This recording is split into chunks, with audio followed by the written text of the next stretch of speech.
Hello everyone, welcome back to my channel. Now we are going to start off with course on MCQs on analog electronics. So starting off with question. The resistance of PN junction when it is forward biased is of order, so it will be in ohms, as when the PN junction is forward biased the resistance would be in order of ohms. In forward bias condition the depletion region or depletion layer is very small and breaks with small applied voltage. Next, electron mobility is defined as, so it is the drift velocity per unit field. Next, which of the following does not obey the Ohm's law? So, semiconductor is the device or semiconductor is the material which are non-linear devices. So, it does not obey Ohm's law. The properties of a semiconductor change with time change in the direction of voltage and current. Next, the room temperature resistivity of pure silicon is, so it is 3000. Next, acceptor type impurities will create access of holes, have 3 valence electrons and are used to make p-type semiconductors. So acceptor are also called as trivalent impurities. So the answer is D, that is all of the above are correct. Next, semiconductor material is, so it is tetravalent, as material have 4 electrons in outermost shell. Next, for germanium PN junction, the maximum value of barrier potential is, so it is 0.7 volts, as PN junction is made or is formed between PN material which will restrict the flow of current at a particular voltage level. This layer will break. So the voltage required to break this layer is called barrier potential. Next, when PN junction is reverse biased, then the width of depletion layer will increase. A small current flows through it because of minority carriers and it will offer a very high resistance. So all of these are correct. So the answer is all of the above.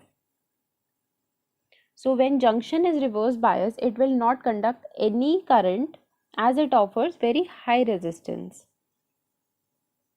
Next, semiconductor diode is used as, so it is used as an rectifier, as diode conduct only in one direction. So when anode voltage is greater than the cathode voltage, so it is used to convert AC to DC, so it is used as rectifier. Next, semiconductor diode is, so it is a non-linear device, as when the voltage will increase or decrease the current does not increase or decrease, so semiconductor will not obey Ohm's law. Next, depending upon the switching recovery time and on the state drop, the power diodes are the types of, so it is general purpose, fast recovery and schottky. All these are the switching recovery time power diodes, as power diodes are classified according to their reverse switching recovery characteristics. There are 3 types of power diodes: general purpose, that is high reverse recovery time; fast recovery, which has low reverse recovery time; and schottky diodes. Next, the trapped energy of an inductive load can be feedback to input supply through a diode known as, so it is the feedback diode, that is B. A diode which provide a return path for the current back supply is known as feedback diode. These diodes also help in preventing the load voltage from increasing towards the no load. Next, a schottky device is it is a majority carrier device, since in the forward bias operation of schottky diode, the electrons on n side gain enough energy to cross junction and plunge into the metal with very large energy. So they are usually majority carrier. Optocouplers combine These are combination of infrared light emitting diode and a silicon phototransistor. So optocoupler is a device that contains infrared LED and photodetector. Photodetector is basically a photodiode or phototransistor, HCR, triac, or even Darlington pair combined in a package. Next, we have a single phase 230 volt 1 kilowatt heater which is connected across single phase 230 volt 50 hertz supply through a diode. So the power delivered to the heater element will be, so we have a simple formula, that is R is equal to V square by 1000, which will give us 52.9 ohms. Now Vm is equal to 230 root 2 or V OR square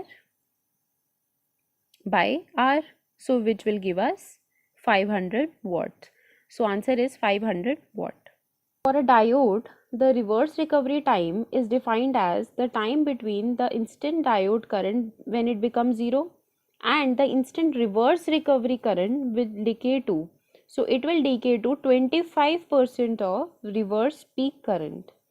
So the reverse recovery time is defined as time between instant forward diode current becoming zero and the instant reverse recovery current will decay to 25% of its reverse peak value of current.